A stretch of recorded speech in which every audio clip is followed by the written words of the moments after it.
Pertanyaan pertama diulangi. Pertama tentang upload berkas Pak, apakah itu semua siswa atau siswa baru, penerima baru? Yang kedua, tentang siswa Pak, seandainya dia sekolah lain, terdaftar di sekolah lain, untuk mutasi ke sekolah kita, bagaimana Pak prosesnya Pak? Tanya dulu ya Pak Febri ya. Ya, Ini sangat sebenarnya. Pak. Silakan Pak Kusnadi. Silakan Pak Kusnadi. Baik, terima kasih. Assalamualaikum warahmatullahi wabarakatuh. Pak Yanto, mohon maaf, saya mau bertanya mengenai batas mulai dan terakhir kapan verifikasi. Nah, kemudian yang kedua, berkaitan dengan permohonan bagi orang tua untuk mengajukan KJP Pak, itu alurnya bagaimana? Ini kan memang sudah ada, tadi dijelaskan oleh Bapak, sudah ada formatnya ya Pak ya. Cuma alurnya itu apa, harus dikirim kemana, bagaimana proses pengirimannya? Ini ada dua ya Pak, permohonan dengan kesanggupan ketaatan orang tua. Ini alurnya apakah format itu diberikan orang tua, kemudian orang tua menyetor ke sekolah, atau bagaimana? Mohon pencerahannya Pak Yanto. Terima kasih. Assalamualaikum warahmatullahi wabarakatuh. Baik, berikutnya disambung dengan Pak Ahmad Putrojak, silakan. Ya, terima kasih Pak. Saya Pak Mahfud Rojak.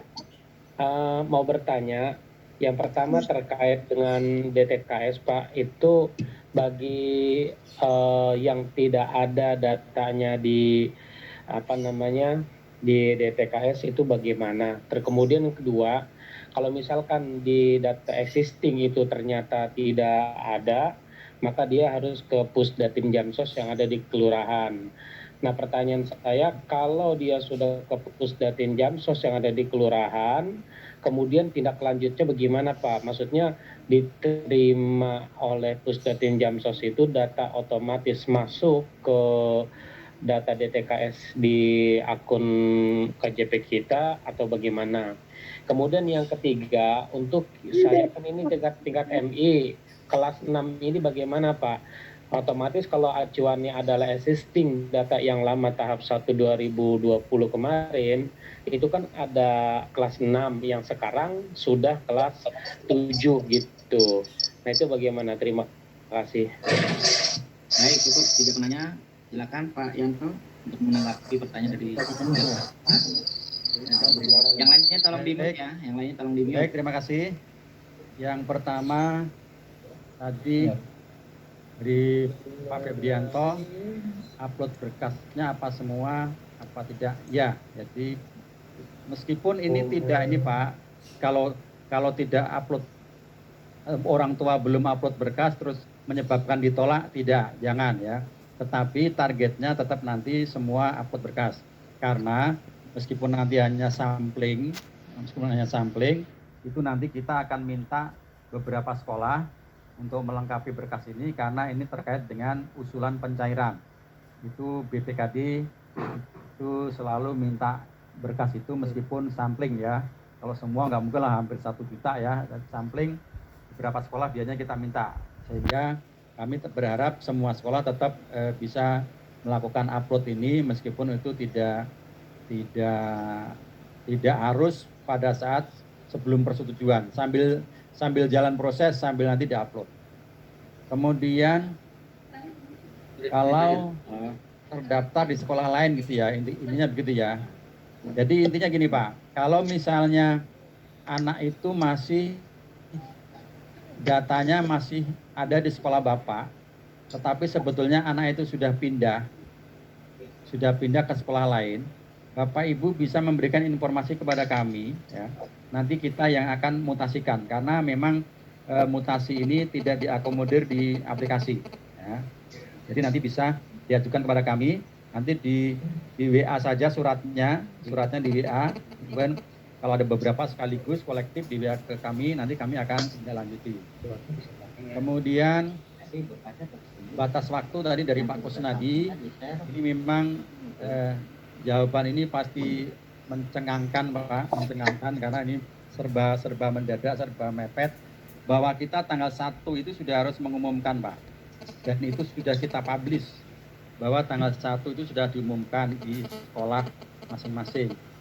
Untuk itu, karena waktunya berarti tinggal beberapa hari, sebetulnya kami berharap hari ini itu bisa selesai Pak, bisa selesai verifikasi, karena tadi sudah saya jelaskan sebetulnya verifikasi ini tidak terlalu sulit, tidak seperti dulu, apalagi yang existing itu nanti tinggal klik bablas gitu saja, tidak perlu input apapun, kecuali yang penerima baru saja yang harus nambahin nama wali dan kontak darurat. Jadi kita harapkan hari ini meskipun larut malam mudah-mudahan bisa selesai.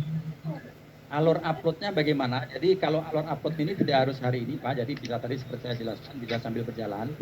Jadi orang tua nanti ngirim surat permohonan dan surat pernyataan ketaatan tadi ke sekolah. Ya. Ngirimnya silakan diatur, yang jelas tidak melalui langsung, tidak tatap muka. Bisa di email, bisa dikirim foto melalui WA, bisa dikirim melalui Gojek kalau misalnya nggak bisa scan, nggak bisa macam-macam gitu. Pengennya diantar pakai Gojek, monggo silakan. Tapi yang jelas tidak ada tatap muka. Setelah itu baru nanti Bapak Ibu operator sekolah yang mengupload ke sistem KJP. Sekali lagi ini tidak harus hari ini, artinya sambil jalan sambil menyelesaikan upload ini. Berikutnya Pak Mahfud tadi yang tidak ada data namanya tadi saya sudah berkali-kali saya jelaskan. Jadi nanti yang tidak ada namanya di daftar calon penerima itu kalau memang dia existing tapi kok tidak ada, mungkin bisa langsung hubungin kami. Ya. Tetapi kalau itu bukan existing, tidak ada namanya, berarti itu tidak ada di TKS. Makanya bisa menghubungi ke petugas Pusdatin Jamsos yang ada di kelurahan, yang nomor teleponnya sudah kami sampaikan kepada Bapak Ibu semuanya di informasi-informasi KJP, di web KJP juga ada. Jangan diarahkan untuk datang langsung ke kelurahan karena sekarang sedang PSBB. Jadi cukup menghubungi pakai WA atau telepon nomor yang tercantum, nanti pihak Pusdatin Jamsos akan menampung namanya. Yang terakhir untuk kelas 6. Untuk kelas 6 ini dia pasti pindah ke SMP. Lagi-lagi ketika dapodiknya di SMP yang dituju itu misinya benar, dapodiknya atau emisnya itu misinya benar, itu pasti ada namanya di sekolah yang baru, pasti ada namanya. Tetapi ketika ada salah satu kasus, misalnya kelas 6 Madre MI atau kelas 6 SD yang sudah lulus, sudah pindah ke sekolah SMP tertentu, namanya kok masih ada di sekolah asal. Misalnya ada yang begitu, Bapak Ibu tugasnya adalah melaporkan kepada kami, sama dibuat surat, dikirim melalui WA bisa, melalui email juga bisa. Nanti kami akan memutasikan kepada sekolah yang baru. Ya. Sekali lagi kalau dapodiknya ngisinya benar, seharusnya anak kelas 6 ini pasti dia akan terdaftar di SMP yang dia dudukin sekarang. Tetapi sekali lagi ketika ada satu kasus misalnya kelas 6 sudah lulus, sudah masuk ke SMP, kok masih terdaftar di MI, Bapak Ibu silakan laporkan kami, nanti kami yang akan memperbaiki data itu. Baik Pak. Demikian Pak Oji. Baik. Terima kasih atas Bapak Ibu karena mengingat waktu sudah cukup sore.